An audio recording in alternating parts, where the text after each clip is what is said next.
Il-Prim Ministru Robert Abela qal li l-vjaġġi diretti fl-iskeda ta' Delta Airlines sa jsaħħu l-konnettività tal-Gżejjer Maltin u jwessaw l-ambizzjonijiet tal-pajjiż. F'konferenza tal-aħbarijiet, Dr. Abela qal li din ħolma oħra tal-Gvern li twettqet. Stqar li dawn it-titjiriet huma voti ieħor ta' fiduċja f'Malta. Hawnhekk innota riżultati pożittivi li qed tikseb Malta fit-turiżmu u l-investiment li għaddej fl-ajruport Malti. Semma li għall-ewwel darba fir-rebbija għaddew mill-ajruport miljun passiġġier. Turi l-impenn ta' gvern iffukat, gvern enerġetiku, gvern li l-ħin kollu jfittex orizzonti ġodda f'kull settur. Qed nitkellmu dwar dak tat-turiżmu f'dan il-każ u l-ospitalità li huwa wieħed importanti ferm għall-ekonomija tagħna. U meta nitħattu dwar li nibqgħu nelevaw il-kwalità tat-turiżmu tagħna, bil-konkret dan huwa xi jfisser li inti tiftaħ rotot ġodda, destinazzjonijiet ġodda illi minnhom jiġu turisti illi jkomplu jtejbu dak li qegħdin nofru. Il-Prim Ministru Abela fisser dan is-servizz dirett bħala pont għat-turisti, in-negozji, l-investituri, l-istudenti u l-familji. Dr. Abela refera għar-reputazzjoni b'saħħitha li għandu l-pajjiż u għaċ-ċertezza li l-Gvern qed jagħti fis-settur tal-enerġija biex l-industrija tal-avjazzjoni tkompli għaddejja bl-operat tagħha.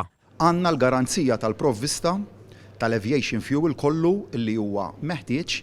Imma mbagħad ukoll meta investitur qed iħares lejn pajjiżna lejn fejn se jixħet l-investimenti jew lejn fejn se jopera, qed jagħmel dik il-ħarsa lejn il-qagħda tal-pajjiż u jgħid jiena lejn Malta rrid ninvesti. Il-Kap Eżekuttiv tal-Ajruport Internazzjonali ta' Malta, Alan Borg, wera l-fema li Delta Airlines għarfet id-domanda li qed tikber għal titjiriet lejn Malta mis-suq Amerikan.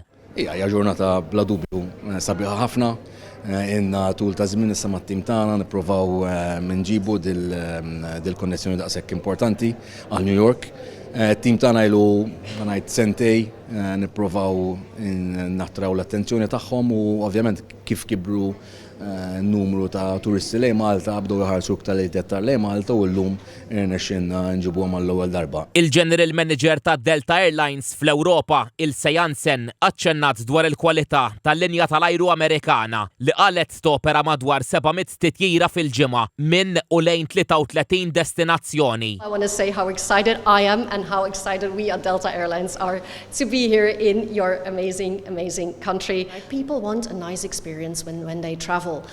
And on board of our flights, we have 4 products. So of course, we want to offer free fast Wi-Fi to all of our travelers. Preżenti għal konferenza tal-aħbarijiet anke l-Ministru għat-Turiżmu Joe Etienne Abela. F'istqarrija l-Assoċjazzjoni Maltija tal-Lokandi u r-Ristoranti l-MHRA laqat din il-konnessjoni diretta ġdida bl-ajru. Il-President tal-MHRA Tony Zara ġie kwotat jgħid li din l-aħbar tappoġġa l-istrateġija ta' Malta biex tattira viżitaturi ta' kwalità filwaqt li tkompli ssaħħaħ il-qagħda ta' Malta bħala destinazzjoni kompetittiva u aċċessibbli fil-Mediterran.